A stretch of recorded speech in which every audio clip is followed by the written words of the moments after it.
오늘 하나님의 말씀을 함께 보겠습니다. 마태복음 16장 15절에서 19절까지의 말씀입니다. 마태복음 16장 15절에서 19절까지의 말씀을 제가 봉독해 올리겠습니다. 이르시되 너희는 나를 누구라 하느냐? 시몬 베드로가 대답하여 이르되 주는 그리스도시요 살아계신 하나님의 아들이시니이다. 예수께서 대답하여 이르시되 바요나 시몬아 내가 복이 있도다. 이를 내가 알게 한 이는 혈육이 아니요 하늘에 계신 내 아버지시니라. 또 내가 내게 이르노니 너는 베드로라.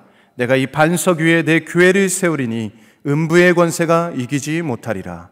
내가 천국 열쇠를 내게 주리니 내가 이 땅에서 무엇이든지 매면 하늘에서도 매일 것이요 내가 땅에서 무엇이든지 풀면 하늘에서도 풀리리라 하시고.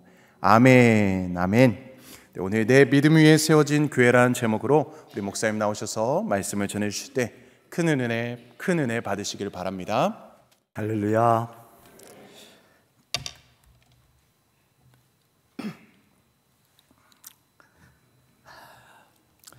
우리에게 뉴욕 교회를 주신 우리 하나님을 찬양합니다.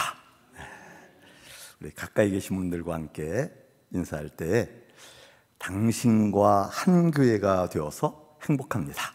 인사 한번 하시겠습니다. 당신과 한 교회가 되어서 진심으로 행복합니다. 아멘. 우리 48번째 생일날입니다. 우리 모든 성도님들의 아버님 같으셨죠.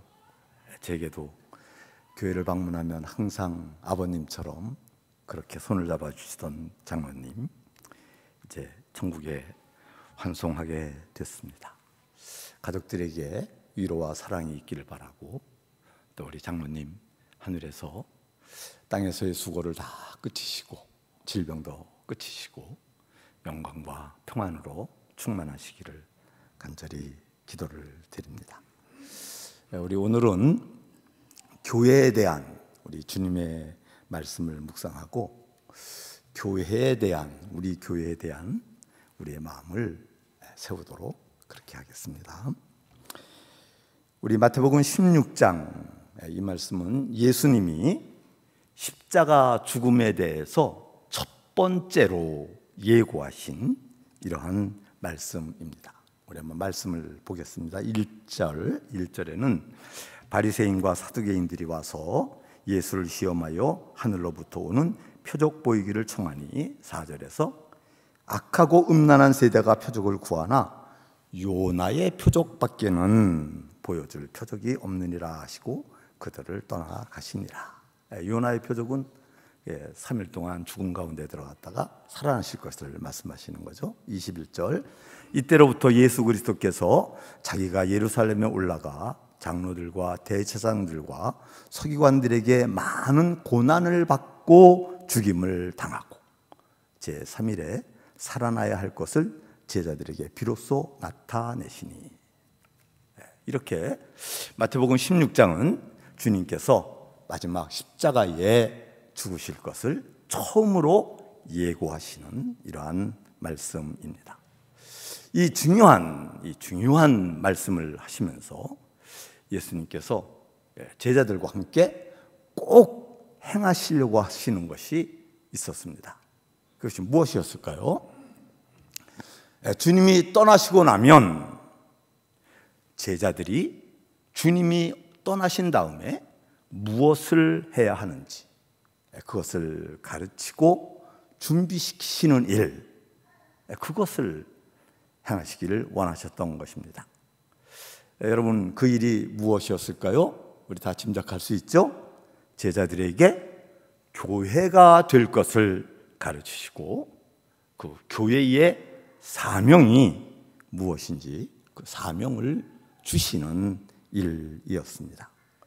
그래서 예수님은 아직까지 한 번도 가보지 않으셨던 곳, 그곳으로, 특별한 곳으로 제자들을 데리고 가시는 거예요. 그것은 갈릴리 호수 최북단에서도 25마일을 북쪽으로 올라가는 곳입니다. 본래는 이방인들의 땅이었는데 로마 황제 아구스티누스가 그 헤롯 왕이 자기에게 잘한다고 선물로 그 땅을 주었습니다. 그리고 헤롯 왕이 죽으면서 그의 아들 헤롯 빌립이 그 땅을 다스리게 되었고, 헤롯 빌립은 신임 황제인 티베리아누스에게 충성을 보이려고 새로운 도시를 만들어서 바치게 되는데, 그 도시의 이름이 로마 황제의 이름을 따서 가이사랴, 그리고 자기의 이름을 붙여서 빌립보, 가이사랴 빌립보라고 하는 도시를 만들게 됩니다. 행정적으로는 유대인 지역이었지만 실제로는 이방인들이 많이 살았습니다. 그래서 우상 숭배가 만연했고, 로마 황제의 신상이 도시 한가운데에 높다랗게 황금으로 세워져 있었다고 합니다. 로마 황제야말로 이 온 세상에 평화를 주는 박스 로마나, 그 평화를 주는 로마 황제다, 이러한 상징입니다. 그야말로 가이사랴 빌립보는 작은 로마, 또 오늘날로 얘기한다면 작은 맨하탄, 스테이튼 아일랜드는 아니죠. 작은 맨하탄. 아주 화려한 곳입니다. 아주 모두가 부러워하는 곳입니다. 그러나 여러분, 예수님이 보기에는 소돔과 고모라와 같은 성이었습니다. 하나님의 복음을 듣고 회개하지 않으면 멸망을 받을 수밖에 없는 곳.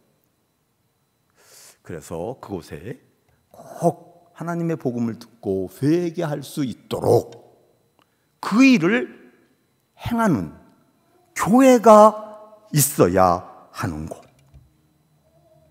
그래서 예수님께서 일부러 한 번도 가보지 않았던 가이사랴 빌립보까지 제자들을 데리고 가신 것입니다. 주님이 그 교회에 대해서 말씀하시기 전에 제자들에게 그곳에서 아주 중요한, 정말 중요한 질문을 하나 하시죠. 자, 그 질문이 무엇이었을까요? 마태복음 16장 15절 말씀. 이르시되 너희는 나를 누구라 하느냐. 이건 무슨 시험 볼 때 정답 쓰는 거 아니죠. 너희는 나를 누구라 하느냐 하는 이 질문은 우리들의 영혼 속에, 내 영혼은 나를 누구라고 믿고 있느냐, 이러한 질문이었습니다. 자, 여러분들의 영혼은 우리 예수님을 향하여서 누구라고 대답하고 계십니까? 이 질문을 들은 베드로가 금방 즉석에서 대답을 합니다. 주님은 하나님께서 약속하신 그리스도가 틀림없습니다. 왜냐하면 주님이 행하시는 일들을 우리가 보니 얼마나 놀랍고 신비로운 일들을 많이 행하시는지, 그러한 일들은 살아계신 하나님의 아들이 아니면 할 수가 없는 일이라는 것을 우리가 확실하게 압니다. 그러므로 주는 그리스도시요 살아계신 하나님의 아들이십니다. 이게 성경에 나오는 그대로의 고백이죠. 우리도 한번 성경대로 고백해 보겠습니다. 시작. 주는 그리스도시요 살아계신 하나님의 아들이십니다. 예수 그리스토스 데우시오스 소테로. 주는 그리스도시요 살아계신 하나님이십니다. 그 말씀을 들은 주님이, 와, 베드로야, 정말로 잘했다. 이 세상은 어디를 가든지 돈이 사람을 구한다, 이렇게 하면서 돈을 우상으로 섬기고, 여기는 황제의 신상도 있어서 위대한 구세주인 것처럼 그렇게 빛나고 있는데, 너는 어떻게 이 가난한 선생, 나 같은 이 가난한 선생을 그리스도요 살아계신 하나님의 아들이라고 고백할 수 있니? 이 대답은 성령님이 가르쳐주지 않으면 할 수 없는 고백이거든. 베드로야, 참 잘했다. 할렐루야. 여러분, 정말 이 가이사랴 빌립보에는 수많은 황금 우상과 로마 황제의 금으로 만든 높다란 신상이 있어서 서쪽 저녁 노을이 황금 신상에 비치면 번쩍번쩍 빛나서 하늘에 구세주가 떠 있는 것처럼 그렇게 보였을 것입니다. 그런데 그 신상 앞에 남루한 외투를 입은 예수 그리스도와 그의 제자들이 그 화려한 신상 앞에 섰습니다. 먼 길을 걸어왔습니다. 온통 흙먼지를 뒤집어 썼을 것입니다. 피곤했을 것입니다. 만일 그 13명의 사람들이 줄지어서 쭉 누웠다면 서울역 지하도에 누워있는 노숙자들의 행렬처럼 이렇게 보였을지도 모르겠습니다. 그런데 그런 예수님을 보고 그대는 그리스도시요 살아계신 하나님의 아들이십니다. 어떻게 이런 생각을 할 수가 있었겠습니까? 성령님이 아니면 그 생각을 도무지 할 수 없었던 것입니다. 메시아, 그리스도, 메시아. 이 그리스도는 구약 성경에서 예언되고 있는 사람입니다. 그리스도의 예언은 아담이 죄를 지었을 때부터 예언이 돼요.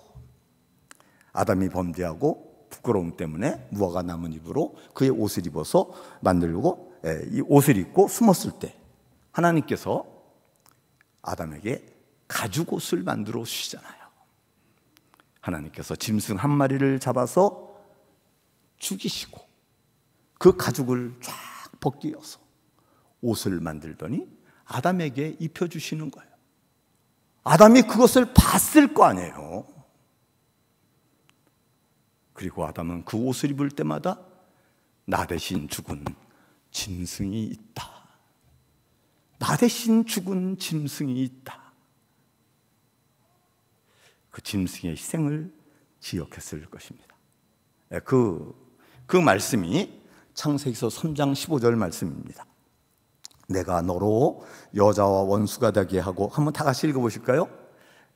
시작. 내가 너로 여자와 원수가 되게 하고 내 후손도 여자의 후손과 원수가 되게 하리니 여자의 후손은 네 머리를 상하게 할 것이요 너는 그의 발꿈치를 상하게 할 것이니라 하시고, 아담아, 앞으로도 세상 사람들은 죄를 많이 지을 것이다. 그래서 그 죄 때문에 사람들은 멸망을 받아야 할 것이지만 나는 그들을 그 죄에서 구원하기 위해 구원하고 죄의 죄수 사단을 진멸하기 위해서 나의 어린 양 여자의 후손을 준비할 것이다. 그 여자의 후손은 사단에게 발꿈치를 물려서 고통을 받는 죽음을 당할 것이지만 그 여자의 후손은 죽으면서 사단의 머리를 짓밟아서 죄의 권세와 사단의 권세를 완전히 멸망시켜 버릴 것이다. 할렐루야. 이게 메시아에 대한 첫 번째 예언입니다.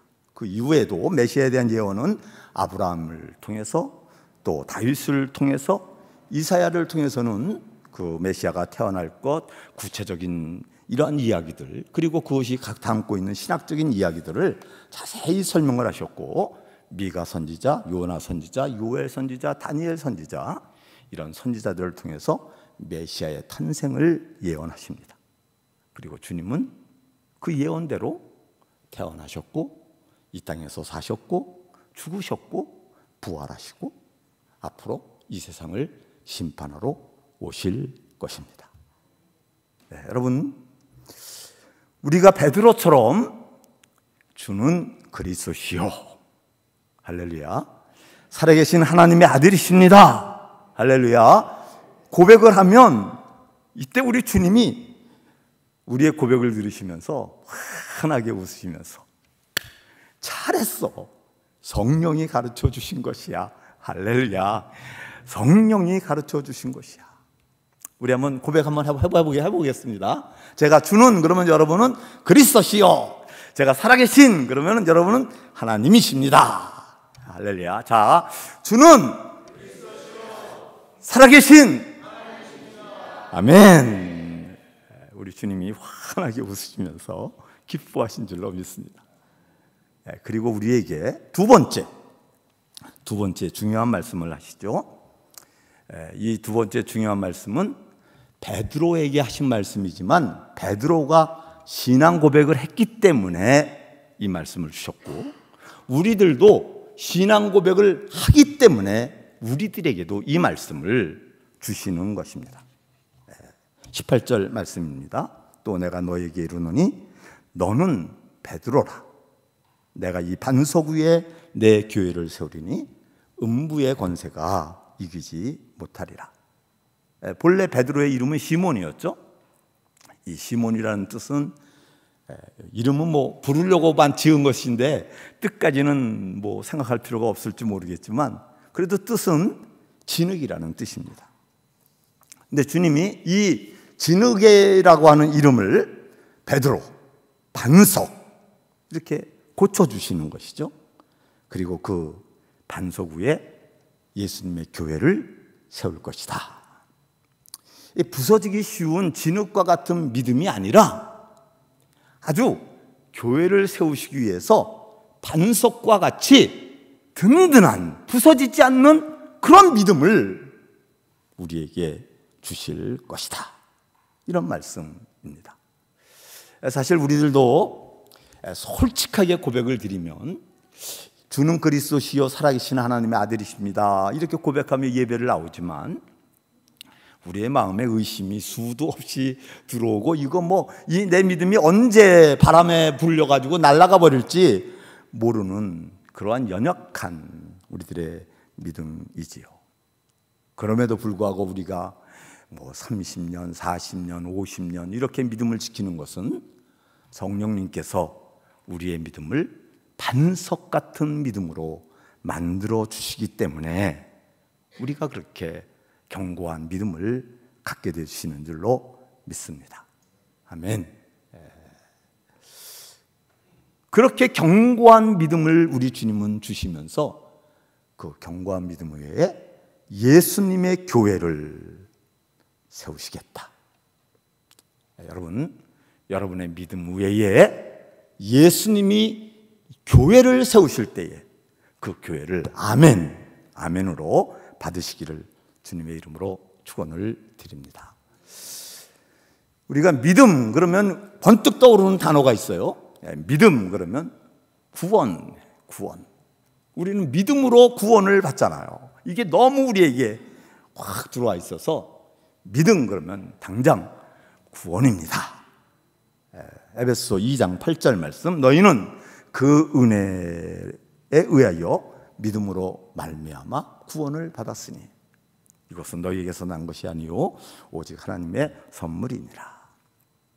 그래서 믿음 그러면 구원.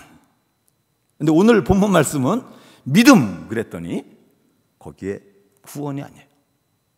구원이 아니고 예수님의 교회. 예수님의 교회. 이 구원이라는 말은 뜻이 심오합니다. 그래서 여러 가지 설명을 해야 되지만 우리가 보통 구원 그러면 우리가 죄의 용서를 받고 거듭난 사람들이 되어서 영생을 선물로 받고 영원한 하나님의 나라, 우리 김 장로님 이제 영원한 하나님의 나라에 보내시게 되니까 그래도 마음이 참 감사하잖아요. 우리도 갈 것입니다. 우리는 굿바이라고 말하지 않을 것입니다. 장로님, 시오게인 또다시 만나요. 우리는 그렇게 고백할 수가 있을 것입니다. 이 구원이라는 말은 얼마나 복된 말인지 모릅니다. 정말 모든 사람들에게 유일한 소망입니다. 그런데 반면에 이 예수님의 교회가 된다라는 말은 예수님처럼 사랑하고 예수님처럼 세상 죄를 대신 짊어지고 희생을 해야 하고 아직도 죄인들로 살아가는 사람들을 한없이 사랑해서 그들을 변화시키고 그래야 되는 거야. 이것은 사명이야. 이것은 희생이야. 이렇게 말하는 것이니까 이 구원이라는 말은 달콤한데 이 교회가 된다라는 말은 우리가 특별한 각오로 순종하지 않으면 할 수가 없는 이러한 말입니다. 자, 여러분들에게 둘 중에 하나를 선택하도록 물어보겠습니다. 구원을 선택하시겠습니까? 아니면 예수님의 교회가 되는 걸 선택하시겠습니까? 자, 둘 중에 하나.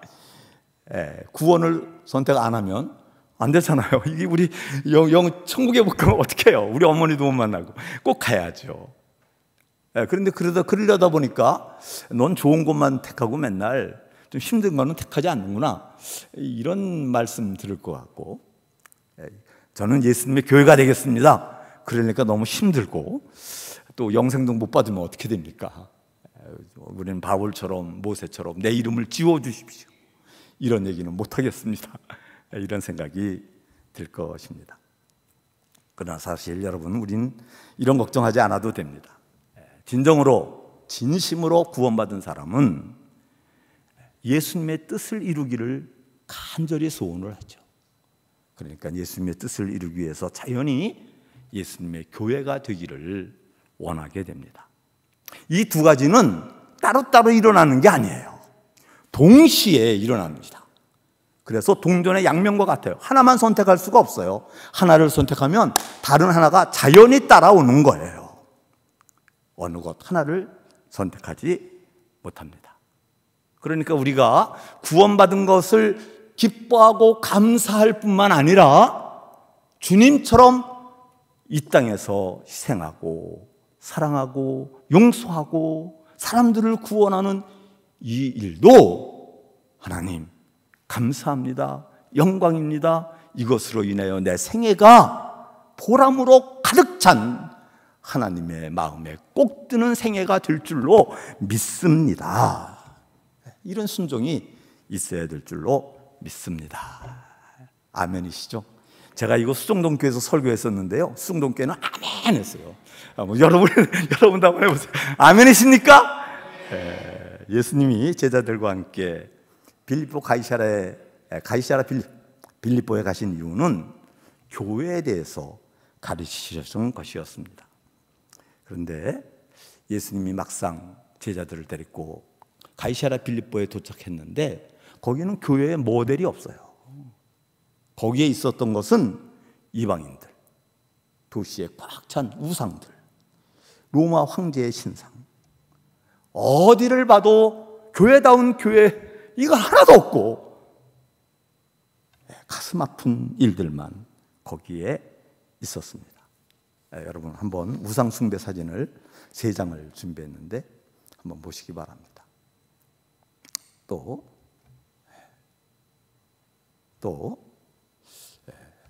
참 잔인한 아들을 우상에게 바치는 사진입니다.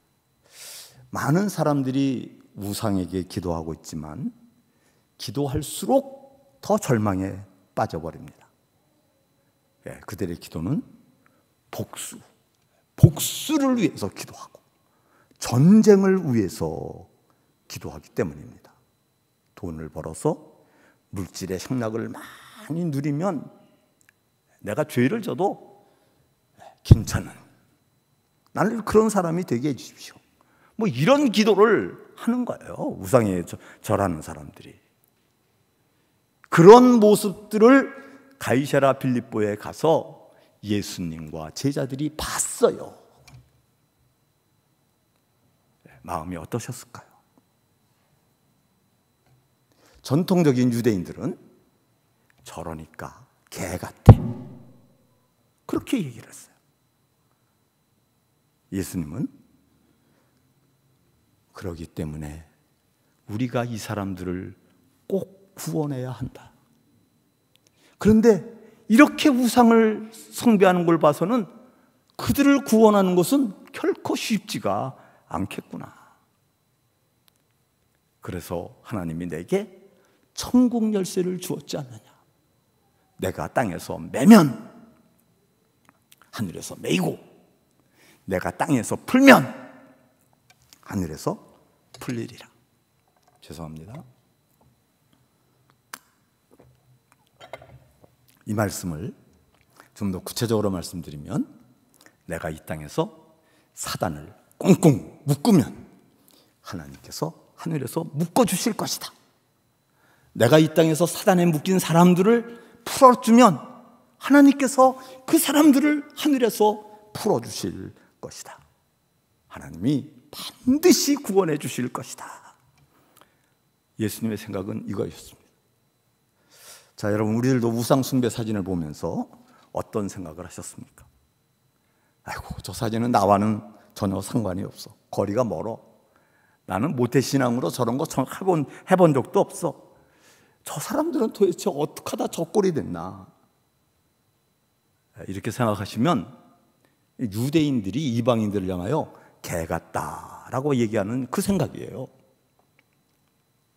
예수님은 그렇게 생각하지 않으시죠. 우리의 마음속에도 예수님의 마음처럼 주님이 내게 천국 열쇠를 주셨으니까 내가 그 천국 열쇠를 가지고 이 사람들을 구원하기 위해서 기도하고 매기도 하고 풀기도 하고 사단과 영적인 전투를 해야 되겠다. 이게 예수님의 마음인 것입니다. 제가 선교하던 그 라오북들은 마약 중독 환자들이 너무 많았습니다.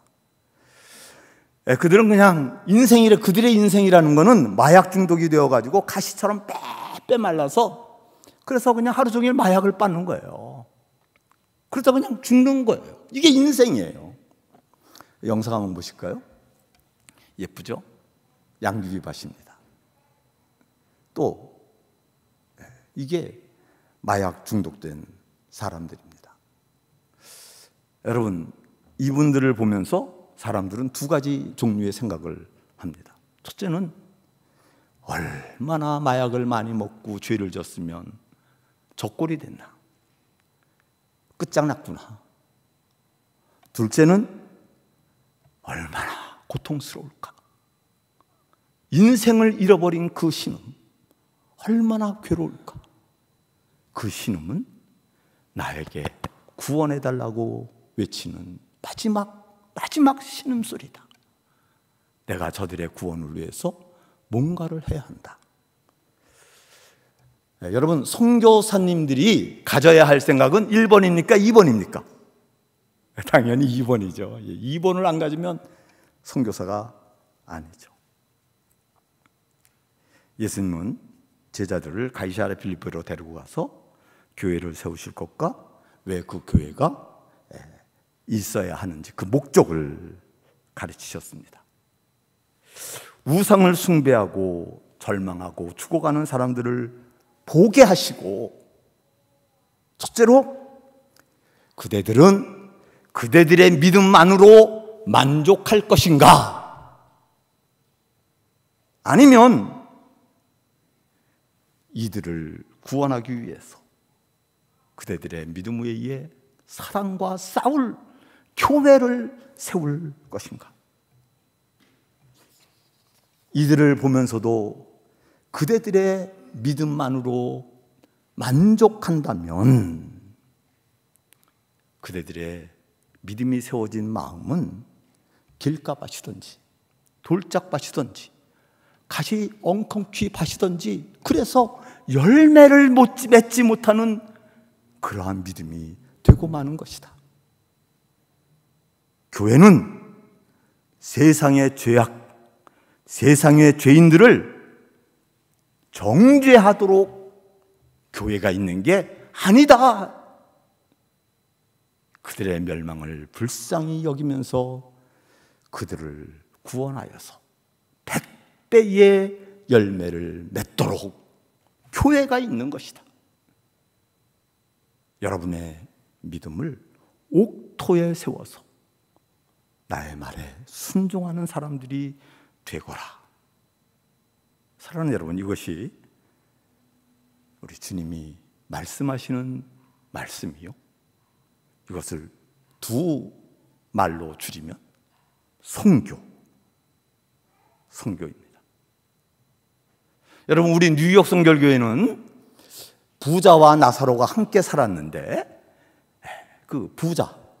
이 부자가 돼서는 안 되죠.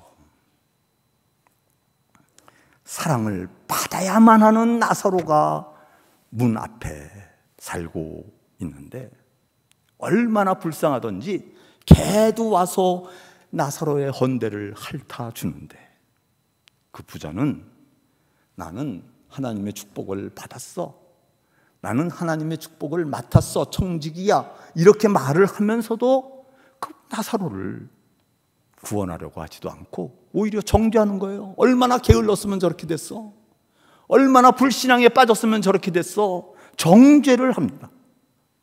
그런데 여러분, 결국 부자는 지옥에 가고 나사로는 천국에 가요. 천국에. 저는 이 말씀을 묵상하면서 부자와 나사로가 한 집에 살았다, 이게 우연일까? 아니면 하나님이 불공평해서 하나는 부자가 되게 하고 하나는 거지가 되게 만들었을까? 그건 아닌데, 그러면 하나님의 뜻은 과연 무엇일까?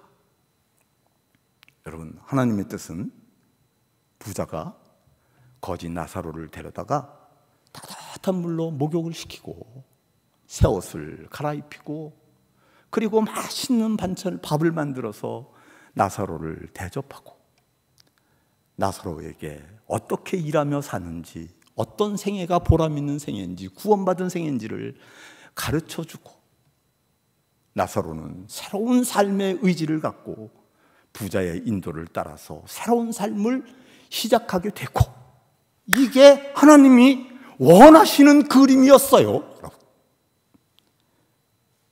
하나님은 부자야, 사랑을 만들어 다오. 나사로야, 사랑에 순종해 다오. 나 사랑의 하나님은 그 사랑이 있는 곳에서 기뻐 춤추고 싶다. 사랑을 만들어 다오. 여러분, 이것이 하나님이 원하시는 교회가 세상을 선교하는 장면이에요. 하나님은 우리 교회가 선교하도록, 우리가 선교를 하기 위해서 천국 열쇠를 우리에게 주셨습니다. 마태복음 16장 19절 다 같이 읽으면서 내게 주신 천국 열쇠를 간직하겠습니다. 내가 천국 열쇠를 내게 주리니 내가 땅에서 무엇이든지 매면 하늘에서도 매일 것이요 내가 땅에서 무엇이든지 풀면 하늘에서도 풀리리라 하시고, 또 우리 주님은 우리에게 무한하신 성령의 권능을 주시면서 선교하게 하십니다. 사도행전 1장 8절 다 같이 시작. 오직 성령이 너희에게 임하시면 너희가 권능을 받고 예루살렘과 온 유대와 사마리아와 땅끝까지 이르러 내 증인이 되리라 하시니라. 성령의 권능을 받으면 여러분, 우리가 예수님이 행하시던 모든 일들을 행할 수가 있어요. 요한복음 14장 12절부터 14절입니다. 내가 진실로 진실로 너희에게 이르노니 나를 믿는 자는 내가 하는 일을 그도 할 것이요 또한 그보다 더 큰 일도 행하리라. 이는 내가 아버지께로 가기 때문이다. 너희가 내 이름으로 무엇을 구하든지 내가 행할 것이니 이는 아버지로 하여금 아들로 말미암아 영광을 받으시게 하려 함이니라. 내 이름으로 무엇인지 구하면 내가 행할 것이니라. 우리가 성령으로 행할 때 하나님은 꼭 이루도록 약속해 주신 것입니다. 여러분, 이렇게 우리가 선교를 행하게 되면 우리 주님은 우리에게 약속해 주세요.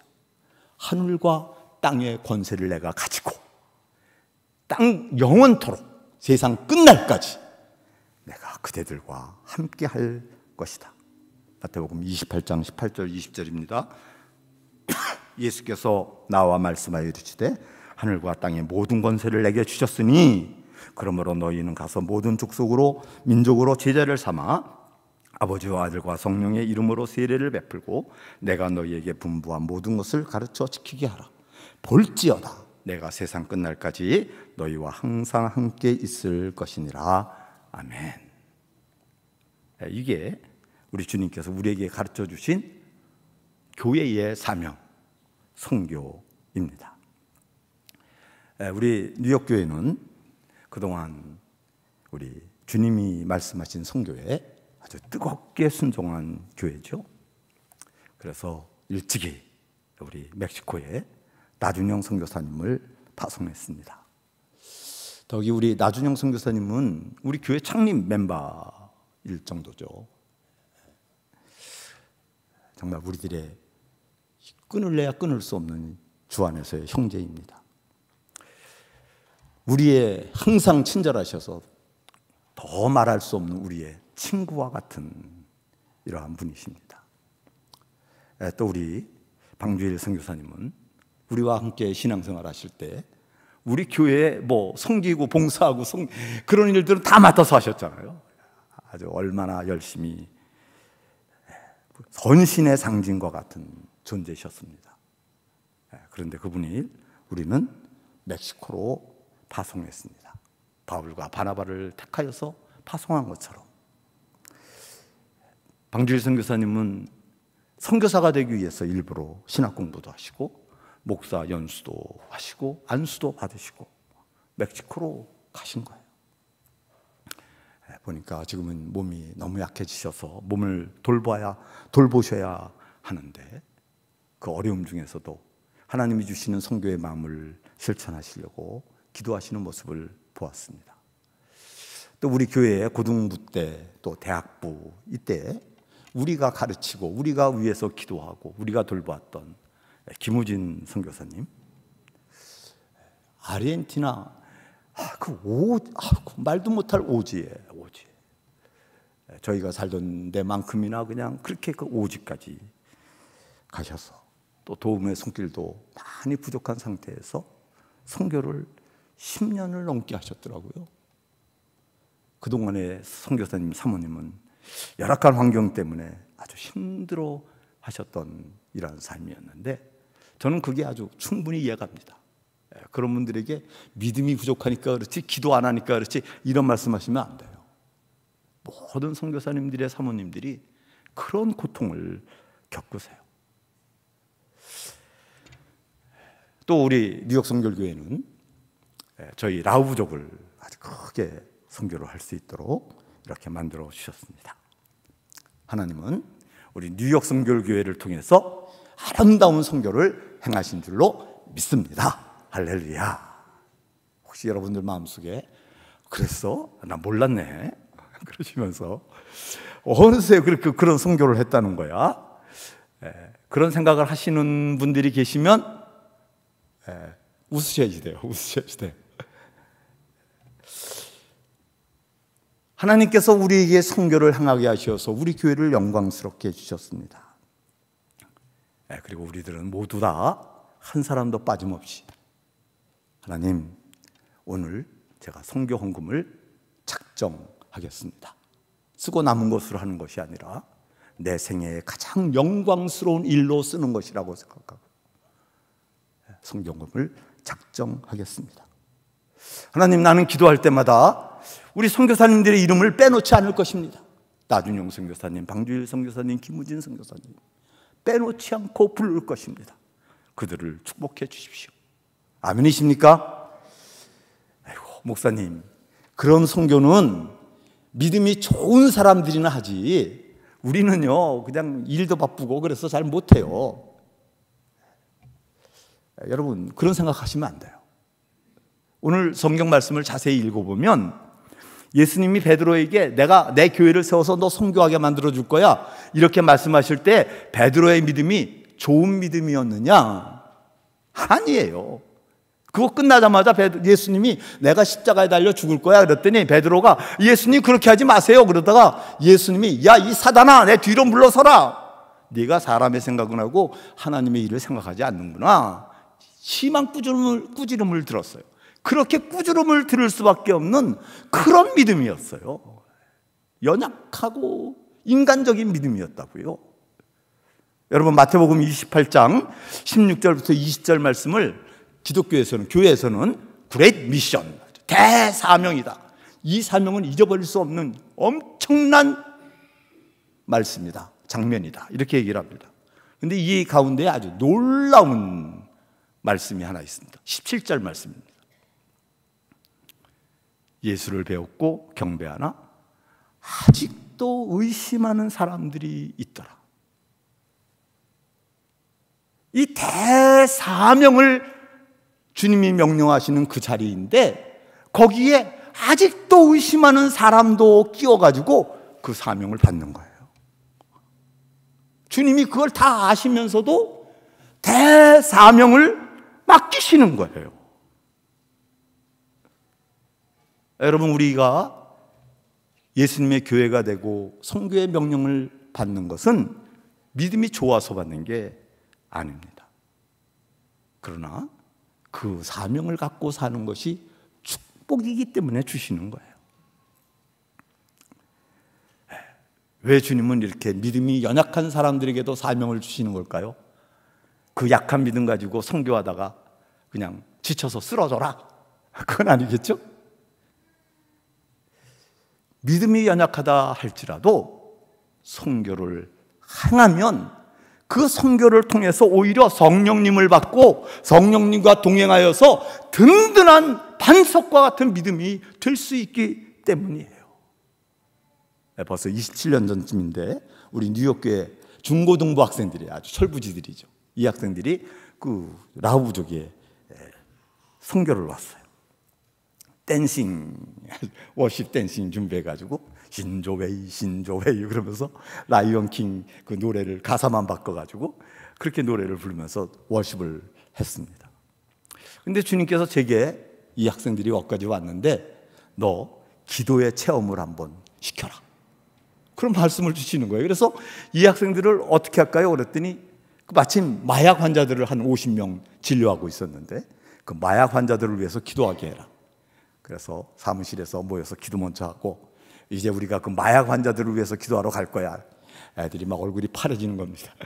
그 마약 환자들 50명 거기 가서 우리가 그냥 통성으로 그냥 기도를 한 5분 했습니다. 그리고서 야 이제는 안수하며 기도하자. 모아놓고 그냥 다 손에다 몸에다 손을 얹고서 안수하며 기도를 했는데 기도를 하다 보니까 이 마약 환자 중에 하나가 피 떡바이라 귀신이 나갔다 그러는 거예요. 귀신이.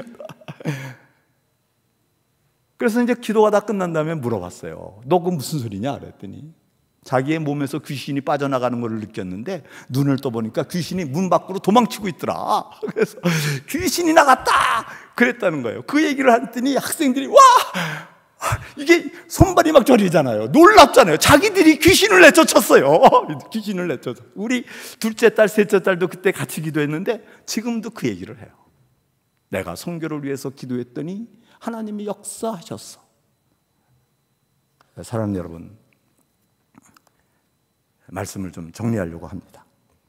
주님께서 우리가 믿음을 고백하는 그 믿음을 기뻐하십니다. 그리고 그 믿음을 들으시고 우리에게 주님의 교회가 되도록 축복해 주십니다. 그 교회가 죽은 교회가 아니라 교회의 사명, 선교를 다하도록 맡겨 주십니다. 그런데 자기의 힘으로 하는 것이 아니라 천국의 열쇠를 가지고 행하도록 맡겨 주십니다. 최고의 선물로 받으시기를 주님의 이름으로 축원을 드립니다. 우리는 믿음이 연약한데요? 아니에요. 믿음이 연약하기 때문에 우리가 선교하면 그것 때문에 우리는 강력한 교회가 되고 강력한 믿음의 사람들이 될 수가 있습니다. 우리의 믿음의 생활은 그저 머리로만 오고 가는 믿음의 생활이 아니라 체험적인 간증으로 풍부한 신앙생활이 되실 것입니다. 우리 선교사님들은 우리들 때문에 큰 힘을 얻어서 맡겨주신 영혼들을 세상 끝날까지 사랑하시게 될 줄로 이렇게 믿습니다. 우리 뉴욕 성결교회 주님이 축복이 가득한 교회가 되시기를 주의 이름으로 간절히 축원합니다. 기도하시겠습니다. 하나님 아버지, 감사와 영광을 주님께 돌립니다. 오늘 저희들이 주님께 믿음을 고백하며 우리가 뉴욕 성결교회 된 것을 감사 영광 찬양을 올려드립니다. 하나님, 우리가 이렇게 서로 한 교회가 되었습니다. 사랑하게 해 주시옵시고 한 마음이 되게 해 주시옵시고, 오직 주님이 맡기신 교회의 사명을 향하여 한 마음으로 다 가게 해 주시옵소서. 선교의 부족한 점들, 선교사님들의 부족한 점들을 보지 않게 해 주시옵시고, 용서하게 하여 주시옵시고, 오직 주님을 사랑하고 그들의 힘이 되어 주기를 원하는 마음으로 하나님, 우리들 기도하며 그들을 위로하고 격려하며 사랑할 수 있도록 도와주시옵소서. 예수 그리스도의 이름으로 기도드렸습니다. 아멘.